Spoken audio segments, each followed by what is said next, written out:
Today on the web, in Pakistan, the blogosphere worries about the future after the resignation of President Pervez Musharraf. World Water Week mobilizes web users. And the day's featured stories.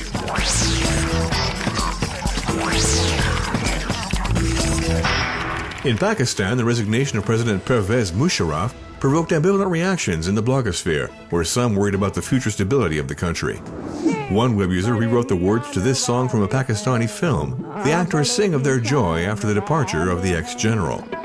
But for another, it was no time to celebrate. He points out the present coalition doesn't control either the army or the Secret Service and is not engaged in any dialogue with Islamist groups, not to mention the deterioration of relations with India. This compatriot agreed. He underlines the lack of political vision of the members of the government, who must face a disastrous economic situation and above all avoid political conflict among themselves. The director of this British Museum Foundation was cautiously optimistic. In this webcast, he is categorical. The state must reduce military expenditure and attack poverty, the real source of instability in the country.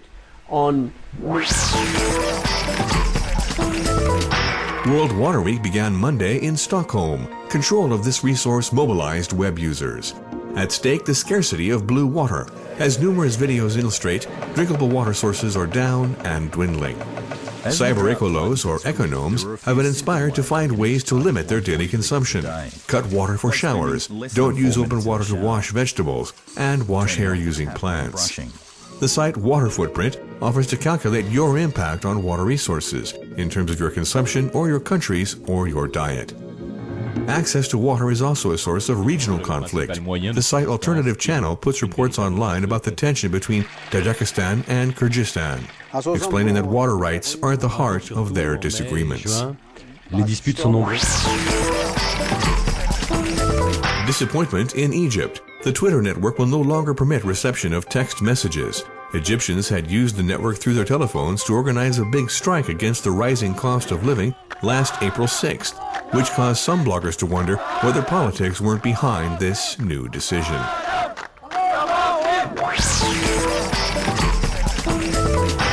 Since the bidding site eBay has been in existence, at each large election a handful of citizens have tried to sell their voting cards, which is illegal. Since the start of the U.S. presidential campaign, a half-dozen vote sellers have been spotted. Their offers were immediately removed.